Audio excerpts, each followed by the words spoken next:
자, 오늘은 세례 요한의 탄생 예고에 대해서 저희들이 함께 좀 생각을 해보겠습니다. 네. 시간에는 두 가지 시간이 있습니다. 우리는 그냥 시간이라고 말합니다만, 헬라어에서는 크로노스와 카이로스라고 하는 두 가지 시간이 있습니다. 그래서 크로노스라고 하는 것은 과거에서 미래로 나가는 수평적 시간입니다. 수평적으로 흘러가는 그런 시간인 것이죠. 그래서 이것은 정량적이요 그리고 객관적 시간인 것입니다. 근데 한편 이 시간은 모든 사람에게 공평합니다. 벌써 3월 중순이에요, 그죠? 얼마나 공평한지 몰라요. 그렇기 때문에 때로 이 시간은 무의미하기도 합니다. 그렇죠? 후딱 오늘 잘못하다 보면 그냥 하루가 후딱 지나가고 한 주간이 후다닥 지나가고 한 달인 아주 빠르게 지나가 버리고 뭐 이렇게 될 수도 있는 것이죠. 그렇기 때문에 이 시간을 나에게 주어진 이 시간을 의미 있는 시간으로 만들어 가야 합니다. 그런데 그런 의미 있는 시간을 만들어 갈 수 있는 것은 믿음인 것이죠. 즉 수평적으로 객관적으로 흘러가는 이 시간 속에 하나님께서 당신의 계획을 이루시기 위하여 인간의 역사 속에 수직적으로 개입해 들어오는 시간이 있습니다. 이것이 카이로스라고 하는 시간인 것입니다. 이 카이로스는 이 모든 시간들이 다 하나님의 역사요 하나님의 시간이며 하나님의 뜻을 이루어가고 있지만 특별히 하나님께서 당신의 계획한 일들을 당신의 뜻 가운데 이루어가고자 하나님께서 어느 순간에 나의 역사 속에 우리의 역사 속에 훅 들어오는 그와 같은 순간들이 있는 것입니다. 그 시간들을 어떻게 하느냐에 따라서 그가 하나님 앞에 더 큰 믿음의 사람으로 그렇게 쓰임받는 그런 시간들이 사건이 되기도 하겠지만 그러나 때로는 그것이 사람들 앞에서 부끄러움 또 자신에게 있어서 의미 없이 그냥 이건지 저건지 모르고 지나가 버릴 수 있는 그와 같은 시간이 될 수도 있다라고 하는 것입니다. 그래서 크로노스라고 하는 것은 2026년 1월 1일부터 시작해서 오늘 2026년 3월 오늘이 11일이죠, 그죠? 11일 7시 52분에서 53분으로 지금 시간은 가고 있습니다. 이 시간이 여러분에게 있어서 의미 있는 시간이 되려면 하나님이 오늘 여러분의 이 시간 속에 개입하셔서 오늘 들려지는 그 말씀을 나의 말씀으로 아멘으로 받고 나도 하나님 앞에 사가랴처럼 믿음 없는 사람, 의심하는 그와 같은 사람이 되지 말고 하나님 앞에 믿음으로 반응함으로 이 시간이 여러분의 인생에 있어서 참으로 귀한 그런 가치 있는 시간이 되기를 바랍니다. 아멘. 이건 내가 이제는 그 안에 있어서 반응하는 것이죠. 크로노스는 그냥 흘러가는 시간이겠습니다. 그런데 카이로스는 하나님께서 우리의 삶 가운데 수직적으로 때로는 계획적으로 주관적으로 임하시는 겁니다. 거기에 내가 어떻게 반응하느냐에 따라서 달라질 수 있다는 것이죠. 아브라함이 하갈을 통해서 이스마엘을 낳고 그냥 살아요. 그죠? 가나안 땅에 와서 벌써 이제 상당한 시간 20년이 지나가고 그렇습니다. 그냥 초반에는 조금 하갈과 사라 사이에 그런 게 있었지만 그런데 시간이 지나가니까 그 다음에 또 어떻게 돼요? 그냥 그러려니 하고 사는 거죠. 그죠? 우리 인생이 그렇잖아요. 그죠? 처음에는 저 인간을 내가 어떻게 보나 그런데 뭐 한 해 둘하고 두 해 지나고 나면 그 다음은 어때요? 너는 너대로 나는 내 삶으로 그냥 지나가죠. 그죠? 그렇다 그래요. 그러는 거예요. 그래서 쭉 지나가는 게 흘러가는 거예요. 그러던 어느 날 하나님이 아브라함의 삶 속에 개입해 들어오시죠. 그죠? 하나님이 아브라함에게 찾아오십니다. 그런데 그날 또 아브라함은 그냥 이게 그닥 그 유목민인 그들의 그냥 일상의 풍습입니다. 날씨가 더우니까 천막 앞에 나와가지고 혹 지나가는 나그네가 있으면 자기 집에 잠시 머물러 그래도 물이라도 한 잔 대접해서 보내려고 하는. 그래서 아브라함은 거기 있다가 하나님의 천사를 맞이하는 그런 은혜를 누리게 되는 겁니다. 그런데 그 천사들이 아브라함에게 뭐라고 얘기를 합니까? 내년 이맘때에 내 아내 사라가 아들을 낳을 것이라 그랬죠. 그죠? 깜짝 놀랐습니다. 그냥 이렇게 가는 줄 알았는데 하나님이 아브라함의 삶에 쑥 들어와 가지고는, 그리고는 자기 아내 사라에게 아들을 낳을 것이라고 말합니다. 충격적인 얘기인 것입니다. 그러니 아브라함이 뭐라 그럽니까? 하나님, 나나 아내나 이미 우리에게 있어서는 자녀를 생산할 능력이 없습니다. 그랬더니 저 뒤에서, 문 뒤에서 사라가 그 말을 듣고 어떻게 했어요? 그냥 물 마시고 그 다음에 식사 대접 잘 받았으면 가지, 뭐 또 그렇게 그런 얘기를, 듣기 좋은 얘기를 하고 가시나. 아이고 웃기네. 그래서 그죠? 그랬더니 하나님 뭐라 그래요? 사라가 왜 웃냐 그럽니다. 왜 나를 믿지 못하느냐라는 것이죠. 선택받은 자의 불신앙. 사가랴처럼 교회 안에 믿음의 불신앙의 사람들이 있다는 겁니다. 그런 자가 되지 않으려면 내가 늘 깨어 하나님 앞에 믿음으로 반응할 수 있는 준비가 되어져 있어야만 하는 것입니다. 우리가 그렇게 되기를 바랍니다. 근데 정말 하나님 말씀대로 그 다음 해에 누가 태어났어요? 이삭이 태어났잖아요. 그죠? 기가 막힌 일이지 않습니까? 하나님의 이와 같은 시간, 이것이 바로 카이로스라는 것입니다. 그래서 흘러가는 크로노스를 의미 있는 카이로스로 바꾸는 것은 하나님 앞에 믿음으로 반응하는 것입니다. 자, 오늘 본문은 세례 요한의 탄생 예고인 것입니다. 세례 요한의 탄생 예고입니다. 이 1장에는 세례 요한의 탄생 예고와 더불어서 그 다음에는 또 누구의 탄생 예고도 있습니까? 예수님의 수태고지라고 말하죠.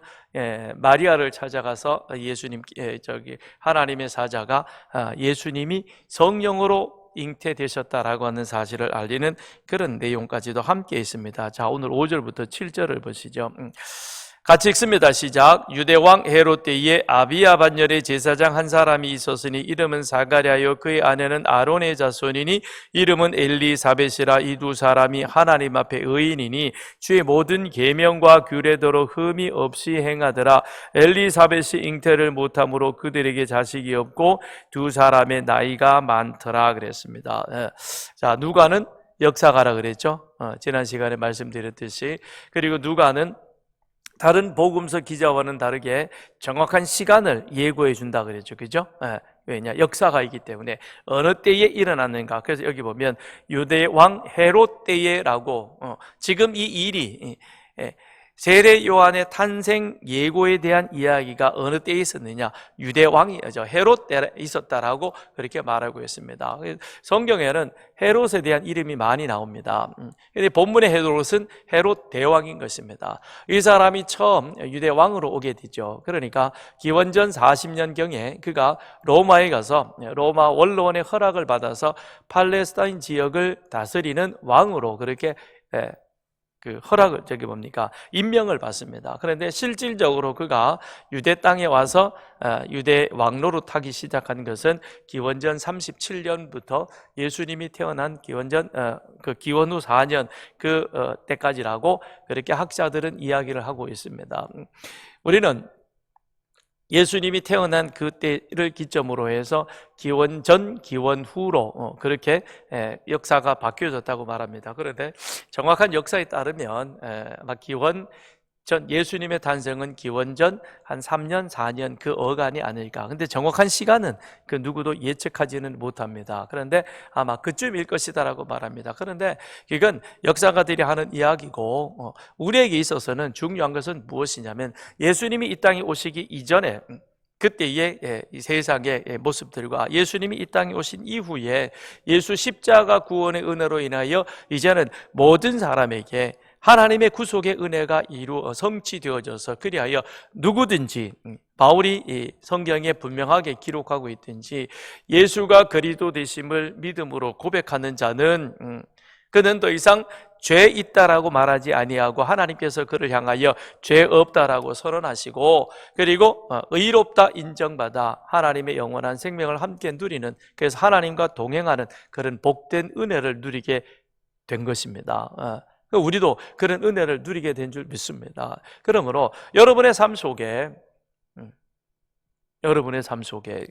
예수님이 내 삶에 들어와서 내 삶의 주인이 된 그 이전과 이후의 시간이 분명하게 달라져야 하는 것입니다. 그냥 크로노스처럼 그냥 의미 없이 주르륵 흘러가는 그런 예수 믿음의 모습은 그건 역사가 나타나지 않습니다.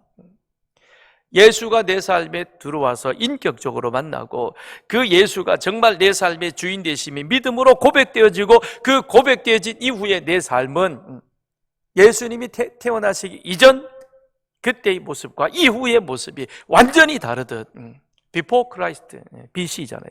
그러나 아노 도미니의 AD라고 말하죠. 주님이 오신 이후에 내 삶은 달라야 하는 것입니다. 달라지기 바랍니다. 20년 전이나 20년 후나 지금이나 똑같으면 될까요? 안 될까요? 똑같은 사람이 우리 교회는 아직도 몇 사람이 있어요. 제가 서산교회 처음 부임해 왔을 때나 지금이나 달라진 부분이 없는 분이 계십니다. 그러나 어떤 분은 예수 믿고 얼마 지나지 않아서 그 삶이 확연히 그의 삶 가운데 변화되어진 모습이 있습니다. 우리는 그래야만 되는 겁니다. 그럴 때 그 안에 성령의 열매들의 역사가 나타나는 것입니다. 그런 여러분 되기를 바랍니다. 그래서 여기 헤롯 때에 아비야 반열에 제사장 한 사람이 있었으니 이름은 사가랴요 그의 아내는 아론의 자손이니 이름은 엘리사벳이라. 자, 사가랴라고 하는 사람이 있습니다. 그 이름의 뜻이 여호와께서 기억하신다라는 겁니다. 이름이 참 좋아요. 그런데 제사장인데 그 제사장의 아내는 아론의 자손 엘리사벳입니다. 아론의 자손이면 대제사장 가문이죠. 그죠? 그러니까 남편도 제사장이요 아내도 제사장 가문의 출신이요. 참 보기 좋은 믿음의 가문이죠.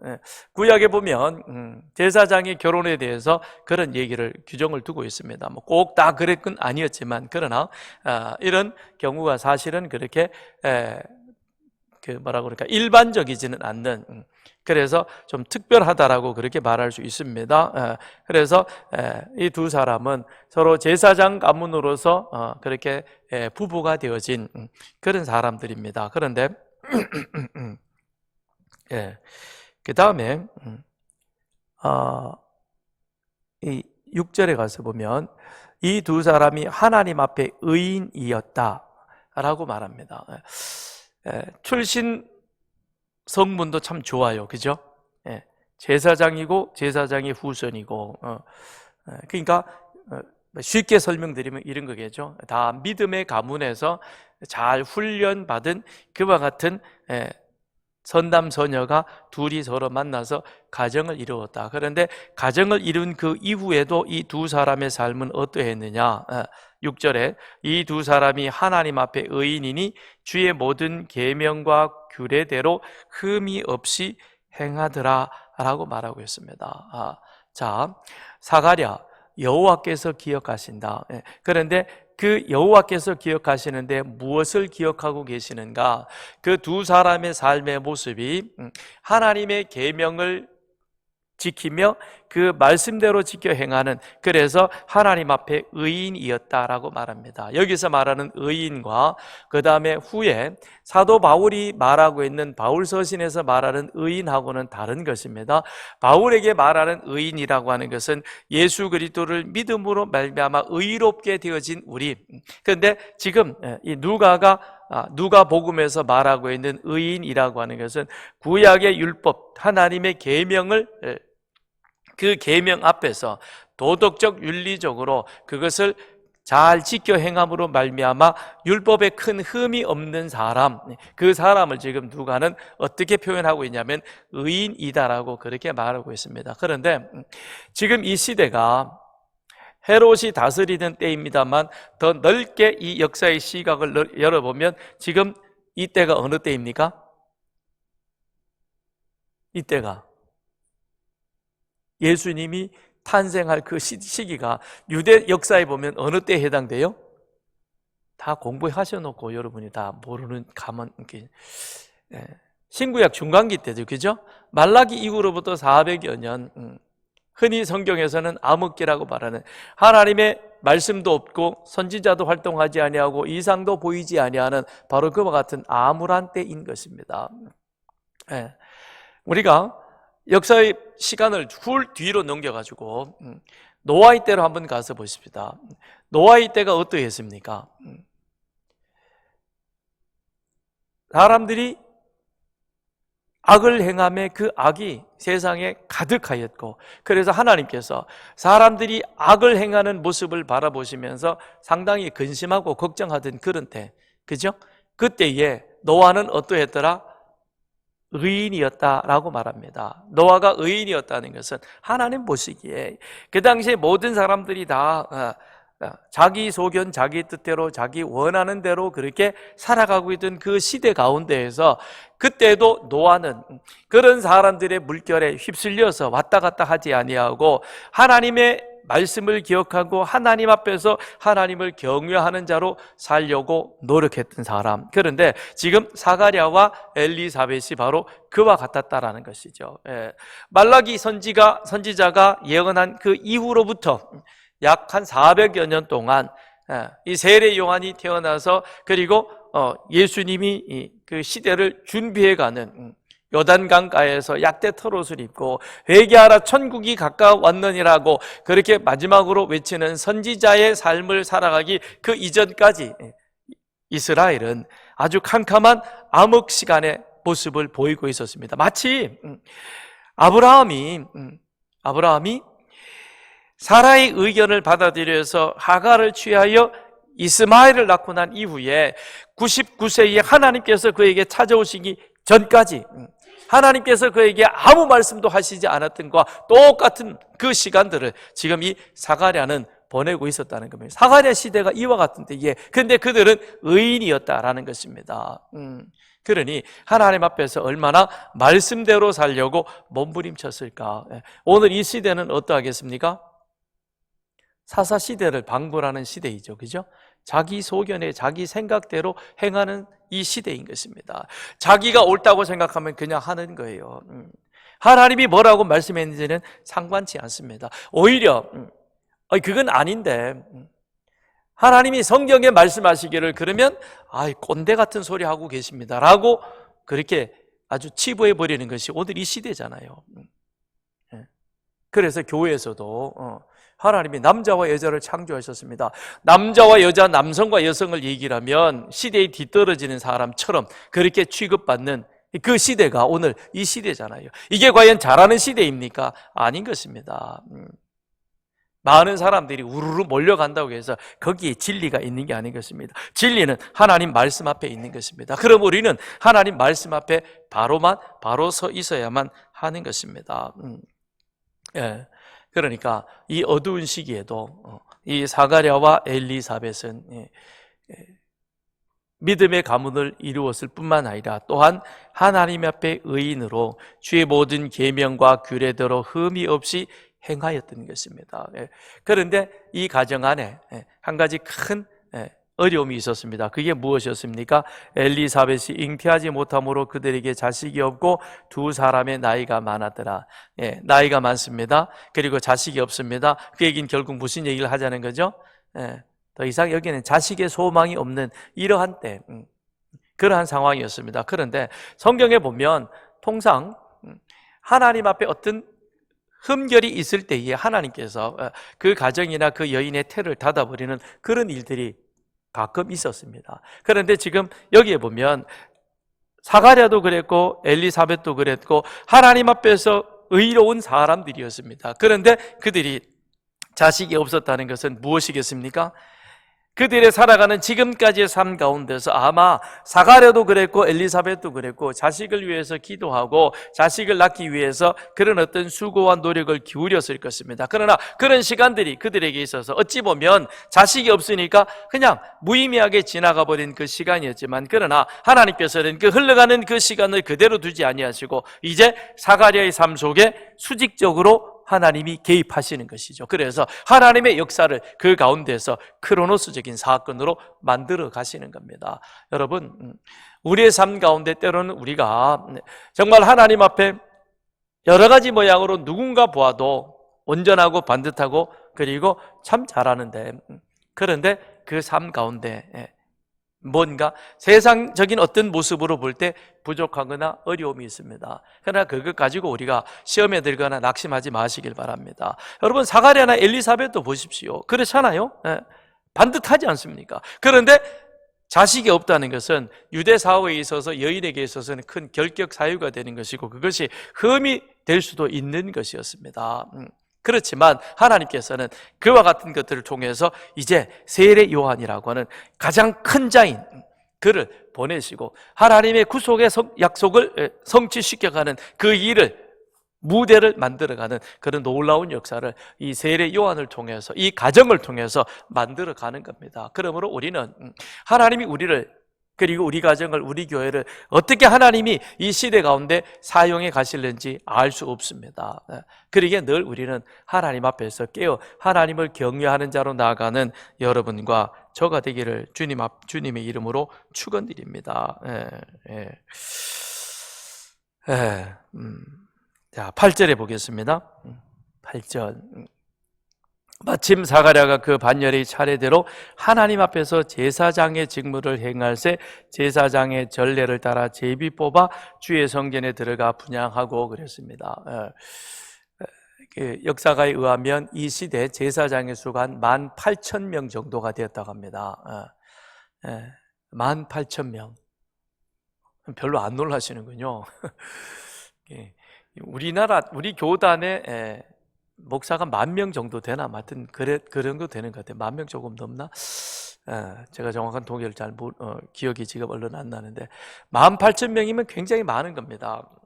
여러분, 바벨론 포로에서 돌아올 때 제사장의 수가 부족해서 어떻게 했어요? 에스라가 막 찾아다녔잖아요. 그죠? 그 다음에 히스기야 때 유월절을 지키려고 그랬는데 준비되어진 제사장이 없어가지고 유월절을 제대로 못 지켰을 때가 있죠. 그죠? 그죠? 그러니까 제사장의 수가 그 이스라엘의 역사를 보게 되어지면 부족한 때가 많이 있었습니다. 그만큼 제사장의 수가 부족했다는 것은 이스라엘이 신앙적으로 하나님 앞에 반듯한 모습으로 서가지 못했다는 그 하나의 반증인 것입니다. 왜냐하면 애굽에서 나와서 그들이 가나안 땅에 들어가기 전에 인구조사를 하면서 22,230명 그 레위인의 그 수에 맞추어서 그 다음에 뭘 합니까? 속건제 2만 장자의 수에 대한 그 부족분을 속건제로 내도록, 성전세로 내도록 하고, 그리고 그들에게는 특별히 기업을 주지 않고 가나안 땅에 가서 48개 성읍을 흩어가지고 백성들을 잘 관리하고 돌보고 그리고 그들의 신앙을 관리하라고 그렇게 맡기지 않았습니까? 그만큼 하나님께서는 이스라엘의 그 어찌 보면 각 가정이나 각 지파마다 한 명의 그 레위인 제사장이 그들을 섬기고 그들의 신앙을 관리할 수 있는 그런 제도를 만들어 주셨는데, 그런데 사사기를 통해서 봐도 제사장이 연봉 따라 직장 구하러 다니는 그런 기가 막힌 일들이 이스라엘 사회 안에 일어나게 되어졌고, 그로 인하여서 또 더 큰 문제가 빚어지게 되는 그런 모습을 우리는 보게 되는 것이죠. 그래서 왕조 시대 가면은 제사장이 부족해서 유월절을 못 지킨다, 이거는 정말 그들에게 있어서 큰 수치가 되는 그와 같은 일인 것입니다. 그런데 지금 이 시대는 제사장의 수가 한 18,000명 정도가 되었습니다. 그건 결코 적지 않은 수가 되는 것이죠. 그런데 제사장에게 있어서는 그들이 반드시 하는 것이 이렇게 아침 저녁으로 상번제를 드리면서 들어가서 성소 안에서 이 분향단의 향을 관리하는 그 일이 제사장에게 있어서는 최고의, 가장 그들만이 할 수 있는 유일한 일인 것이죠. 그런데 여기를 보면 뭐라 그랬습니까?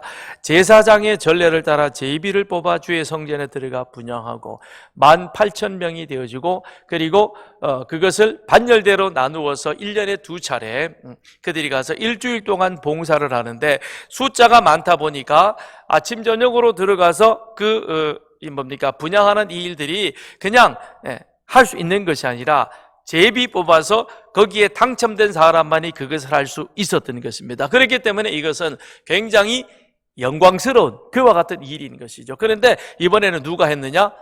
사가랴가 자기 반열에 속한 뭡니까? 당번이 되어서 그 직무를 감당하기 위해서 예루살렘 성전에 올라갔었는데, 그런데 마침 그 자신이 이 분향하는 그 일들을 맡아서 이제 그가 성소 안에 들어가서 분향단에서 향을 피우는, 관리하는 그 일을 하게 되었습니다. 그런데 모든 백성은 10절에 그 분향하는 시간에 밖에서 기도하더니 라고 표현하고 있습니다.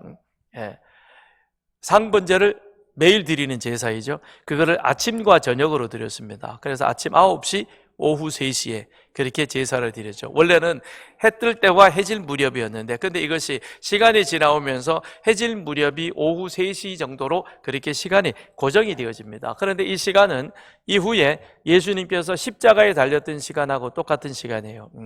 9시에 예수님께서 십자가에 달리시고 오후 3시에 십자가에서 운명하시지요. 아침 상번제를 드릴 때 예수님이 십자가에 달리셨고, 그 다음에 오후 그날 하루를 마무리하면서 상번제를 드리는 그 시간에 예수님께서 십자가에 운명하십니다. 그러니까 6시간 만에 십자가에서 죽는 일이 없습니다. 그러니까 빌라도도 이상히 여기죠. 진짜야?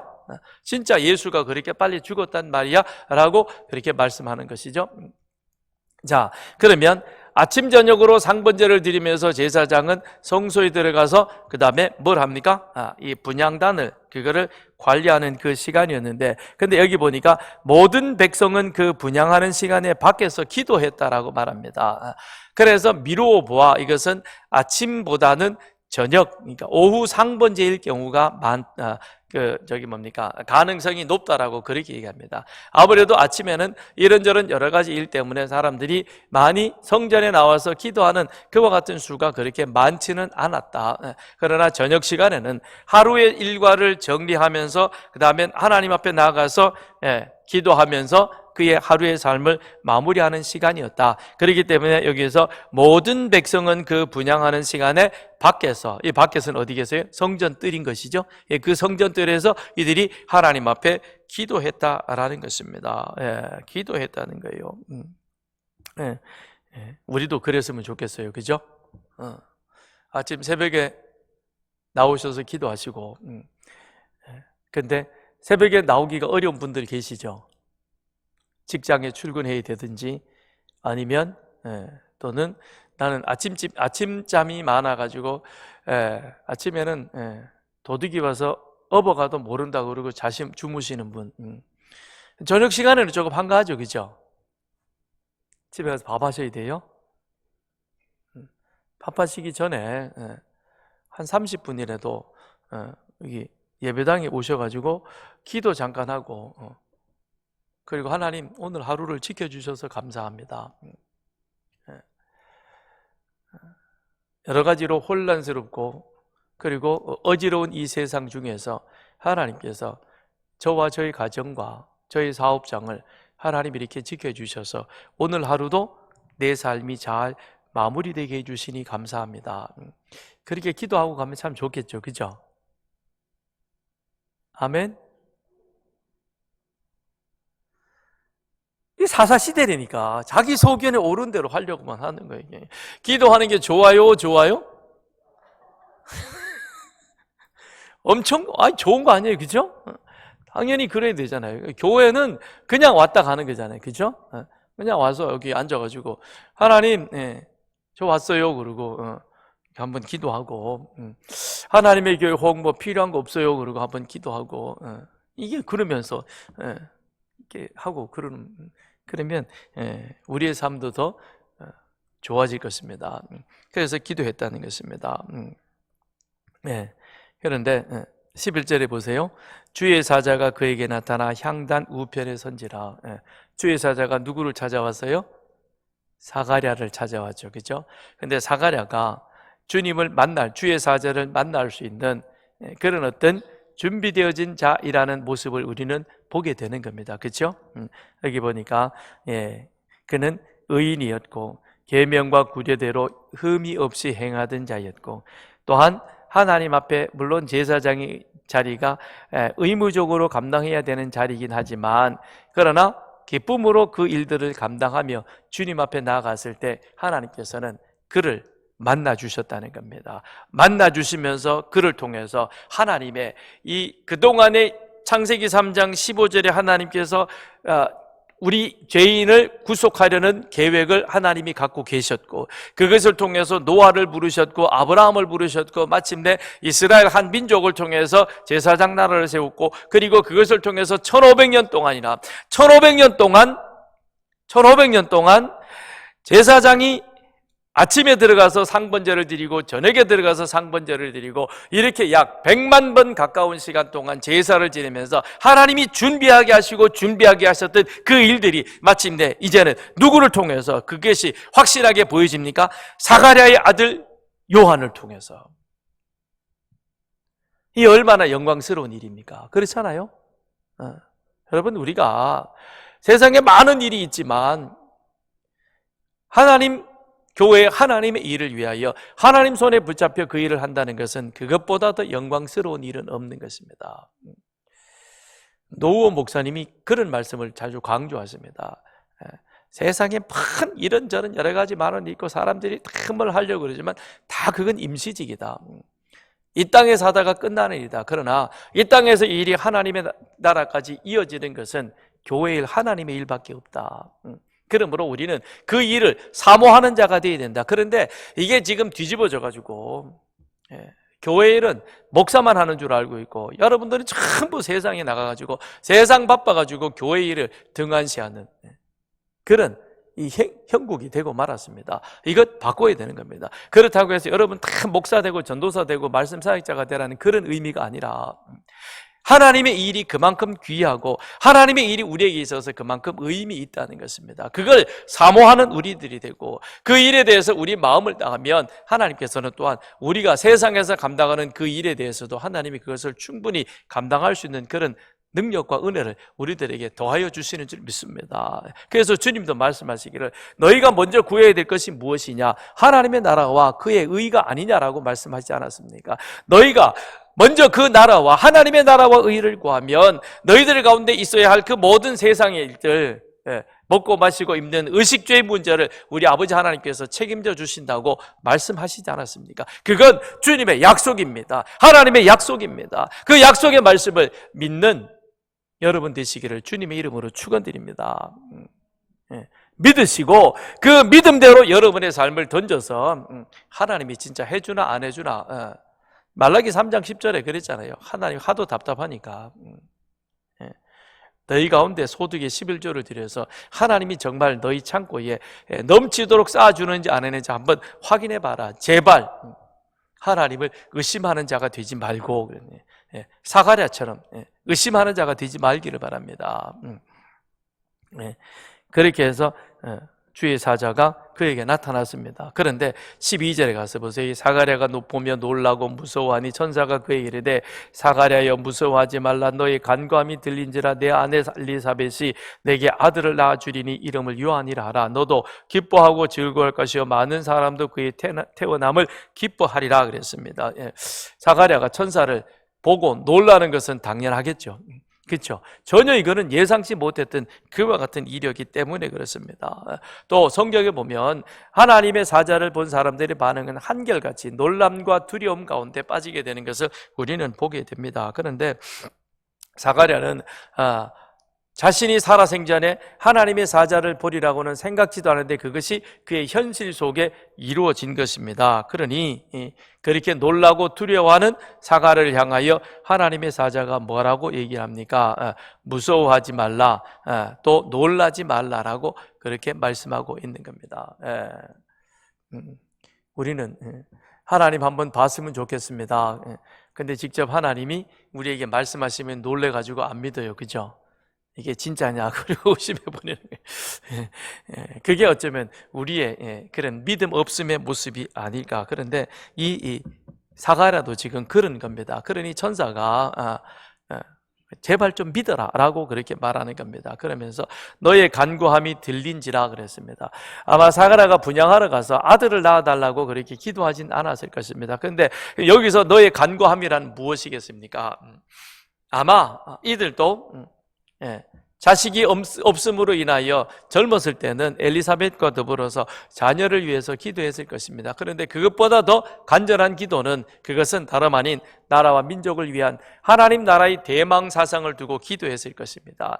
여러분, 한나가 자녀가 없어서 불임나 때문에 많이 힘들어서 나아가서 기도합니다. 그런데 오직 자식만은 아니었다는 것이죠. 왜냐하면 그 시대가 어떠했습니까? 한나가 살던 그 시대가 사사기 후반이잖아요. 그렇잖아요. 별 희한한 일들이 그 안에 일어나고 있을 때 이 한나는 깨어 있었던 것입니다. 이 시대 가운데 하나님, 이 시대를 바르게 이끌어갈 그 사람이 누구일까? 만일 한나가 정말 아들이 필요했다면 아들 낳아가지고 하나님 앞에 바치겠다는 그런 서원은 하진 않았을 것입니다. 그런데 하나님 앞에 바치겠다는 것은 무엇입니까? 하나님의 뜻대로 이 시대를 사용할 수 있는 그와 같은 준비된 사람이 우리 가운데 있기를 바랍니다라고 하나님의 뜻을 위하여 한나는 기도했었고, 아마도 사가랴와 엘리사벳도 그렇게 기도하지 않았을까. 근데 그 기도를 들으시고 결국은 하나님의 뜻을 위하여 자녀를 구하여 나아갈 때 그것은 곧 그들에게 있어서 사가랴에게도 아들이 주어지는 것이니 그것은 그에게 기쁜 일이 되는 것이고, 그런데 그것이 그 다음에는 하나님의 뜻을 이루는 그와 같은 일이기에 많은 사람 앞에서 많은 사람도 그의 태어남을 기뻐할 것이다 라고 그렇게 천사는 말하고 있는 것입니다. 그렇죠. 우선 사가랴 개인으로 볼 때는 자식이 없는 그가 자녀를 낳으니 기쁜 것이요. 그런데 그 태어나는 그 자녀가 어떤 자이냐? 그는 많은 사람 앞에서 큰 자가 될 것이다 라고 그렇게 말씀하고 있는 것입니다. 많은 사람 앞에서 큰 자라. 그것은 16절에 보면 15절부터 이제 태어날 요한이 어떤 사람이며 어떤 일을 할 것인가에 대해서 말해주고 있죠. 그가 주 앞에 큰 자가 되며 포도주나 독한 술을 마시지 아니하며 모태로부터 성령의 충만함을 받아 이스라엘 자손을 주 곧 그들의 하나님께로 많이 돌아오게 하겠습니다 그랬습니다. 그는 하나님 앞에 구별되어진 나실인이라는 것이죠. 그러면서 동시에 그 사람은 하나님 앞에서 큰 자가 된다라고 그렇게 말합니다. 태어날 세례 요한은 하나님 앞에서의 큰 자이다, 큰 인물이라는 거죠. 그래서 예수님이 세례 요한에 대해서 뭐라고 그랬어요? 여자가 낳은 자 중에 세례 요한보다도 큰 이가 없다 그랬습니다. 왜 세례 요한이 큰 사람이냐?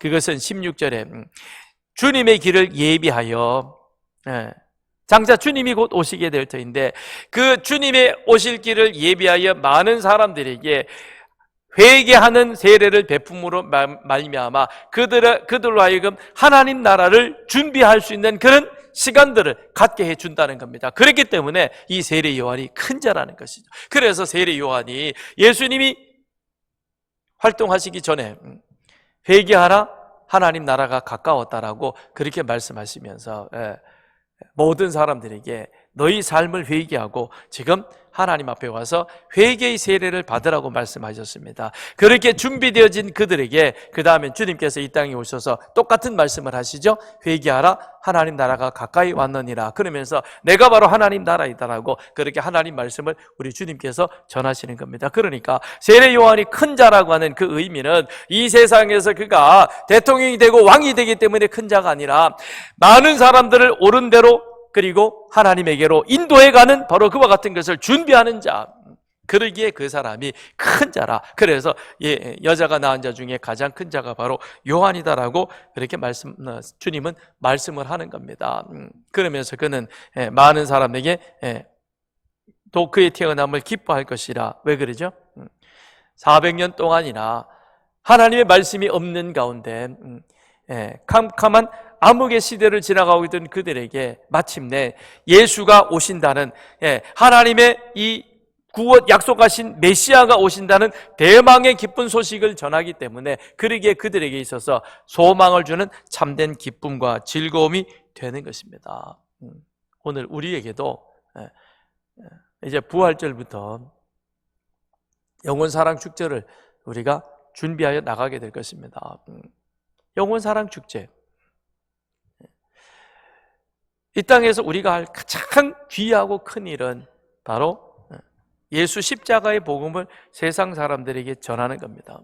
그들이 십자가의 복음을 받을 수 있도록 우리가 가서 우리의 삶을 통해서 그들에게 그걸 준비시키고, 그리고 그들로 하여금 십자가 복음에 대한 갈증을 느끼게 하는 것이죠. 도대체 당신은 어떻게 살아가기에, 무엇을 믿기에 그와 같은 상황 속에서도 늘 소망과 기쁨을 가지고 살아가느냐, 갈급함을 그들에게 주는 겁니다. 준비하는 것이죠. 그리고 와서 필요할 때 복음을 전하는 것, 이것이 우리가 해야 할 가장 큰 일이요, 가장 사람들에게 기쁨을 주는 그와 같은 최고의 일인 줄 믿습니다. 그를 위해서 우리가 이 사순절 기간, 앞으로의 남은 시간 동안도 기도하며 준비하며 나아가는 그런 이 귀한 시간들이 되기를 바랍니다. 18절, 사가랴가 천사에 이르되 내가 이것을 어떻게 알리요? 내가 늙고 아내도 나이가 많으이다. 천사가 대답하여 이르되 나는 하나님 앞에 서 있는 가브리엘이라. 이 좋은 소식을 전하여 내게 말하라고 보내심을 받았노라. 보라, 이 일이 되는 날까지 내가 말 못하는 자가 되어 능히 말을 못하리니 이는 내가 내 말을 믿지 아니함 이거니와 때가 이르면 내 말이 이루어지리라. 자, 이게 잘 보세요. 다시 저 위에 5절, 아비야 반열 제사장 사가랴. 6절, 하나님 앞에 의인, 주의 모든 계명과 규례대로 행하였다. 믿음 있는 사람입니까? 믿음 없는 사람입니까? 11절에 주의 사자가 사가랴를 찾아올 정도로 하나님 보시기에 사가랴는 그래도 그 시대 가운데는 준비된 사람이었습니다. 그런데 아들이 그에게 태어날 것이다 라고 했더니 사가랴의 반응이 뭐죠? 18절, 헤이 무슨 뭔 그런 말씀을 하십니까? 라는 거죠. 그죠? 그랬더니 천사가 사가랴에게 뭐라고 말합니까? 야, 나는 너하고 지금 쓸데없는 얘기하려고 너에게 내가 온 거 아니야. 나 바빠. 나 하나님 앞에 서 있는 천사 가브리엘이야. 내가 온 거는 하나님의 구속 사역이 마침내 이제는 때가 참에 카이로스, 그걸 내가 나를 요한을 통해서 이제는 준비하기 위해서, 그걸 준비시키기 위해서 온 사람이야. 그건 반드시 이루어져. 하나님의 역사는. 그러면서 20절에 뭐라 그럽니까? 너 믿고 안 믿고는 너 자유야. 그러나 너에게 징조가 나타날 거야. 무슨 징조예요? 아들이 태어날 때까지 넌 어떻게 된다?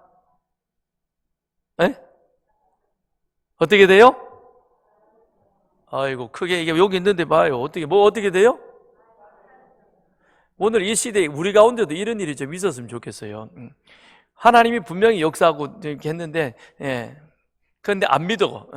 그래서 그 사람에게 그 일이 일어날 때까지 벙어리로 지내는 거예요. 웃기는 얘기 같지만 교회 안에 믿는 자의 이 불신앙, 믿는 자의 믿음 없음, 이게 지금 한국 교회 안에 팽배해 있다는 겁니다. 그런 모습이 좀 보였으면 좋겠어요. 갑자기 다음 날부터 말을 못해. 그럼 어떻게 되는 거예요? 아이고, 저 가짜구나. 판별이 되잖아요. 그렇죠? 안 그래요? 아이고, 좀 무서워.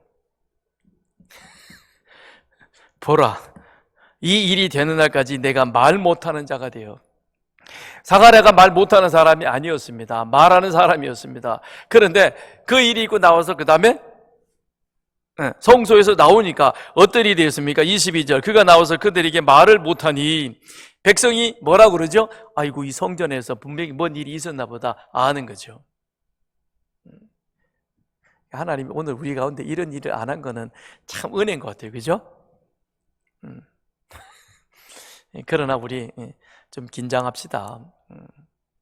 우리가 입으로는 이 시대에 돌아가는 일들에 대해서 그렇게 박식하게 이런저런 얘기를 그렇게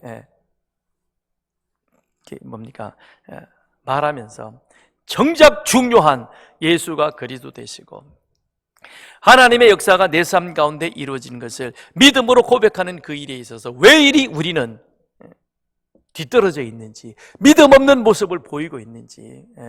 하나님의 역사는 우리가 동문동에서 이곳으로 옮겨와서 지금 11년째 되어가는 이 속에서 하나님은 충분히 당신의 살아계심을 이 땅 가운데 보여주고 계십니다. 그럼에도 불구하고 왜 우리는 아직도 하나님의 살아계신 하나님의 그 역사에 대해서 이리도 인간적인 잣대를 가지고 이리 되고 저리 되고 이루쿵 저루쿵 그러냐고요. 언제까지 그럴 겁니까? 말 못하게 해야만 그래야 정신 차리겠습니까? 그건 아니잖아요.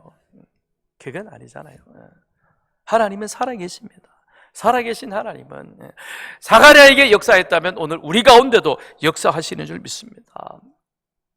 거기에 대해서 아멘으로 화답하시고, 정말 시대가 이제는 주님 오실 그때가 가까워지는 것 같습니다. 그러면 우리에게 있어서 무엇이 제일 중요하겠습니까? 어느 것이 우선이 되어야 되겠습니까? 깨닫는 지혜가 있기를 바랍니다. 그래서 그 일을 이제 우리가 준비해가는 그런 여러분과 저가 되기를 바랍니다.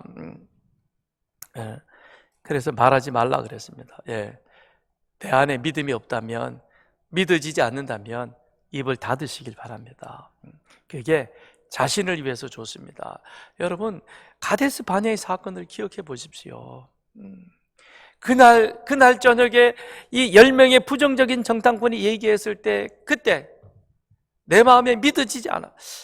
말까 말까 그러다가도 그냥 그래도 몰라 그러고 입 닫고 가만히 있었더라면 가나안 땅에 들어갈 수 있었을 것입니다. 근데 어떻게 했어요?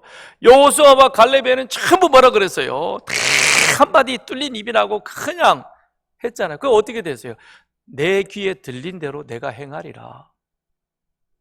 들어간 사람이 있었어요? 아무도 없지요. 왜 그랬어요? 내 생각대로 말하는 게 아니라는 겁니다. 하나님의 말이, 하나님의 역사가 믿어지지 않는다고 그렇게 내 생각대로 쉽게 가볍게 얘기할 건 아니라는 겁니다. 우리는 믿음으로 내 안에 믿어지지 않으면 기도하십시오. 하나님, 이건 과연 무엇입니까? 어떻게 해야 됩니까? 어떻게 하는 것이 좋겠습니까? 기도하고 또 기도하고 말씀 보고, 그리고 난 다음에 마음에 확신이 서면 그때 하나님 앞에 고백하는 우리가 되기를 바랍니다. 22절 그가 나와서 그들에게 말을 못하니 백성들이 그가 성전 안에서 환상을 본 줄 알았더라. 그가 몸짓으로 뜻을 표시하며 그냥 말 못하는 대로 있더니 그 직무의 날이 다 되매 집으로 돌아가니라. 기분 좋게 올라왔다가 집으로 갈 때는 좀 무겁게 갔습니다. 그러나 우리는 이렇게 되지 않았으면 좋겠습니다. 오늘 이 시간 여러분의 집으로 돌아가는 그 발걸음이 하나님이 살아계신 하나님, 그 하나님이 나와 동행하시고 나는 그 하나님의 역사를 내 삶 속에서 믿습니다, 나는 그것을 간증할 수 있습니다 라고 고백하며 나아가는 여러분의 발걸음이 되기를 주님의 이름으로 축원드립니다. 이 시간 기도하겠습니다. 기도하실 때에 우리 함께 이 시간 이렇게 기도하겠습니다. 하나님의 구원받은 자녀입니다. 세상은 우리를 그리스도인이라고 부릅니다. 그리스도인의 그 불려짐에 합당한 믿음의 삶을 살아가는 우리들 되게 하여 주옵소서. 나의 입술이 이제는 믿음의 말만 하는, 하나님을 경외하는 말만 할 수 있는 그런 믿음의 고백들이 내 입술을 통해서, 내 삶을 통해서 나타날 수 있도록 하나님 역사하여 주옵소서. 함께 우리 주님 힘있게 부르시고 기도합니다.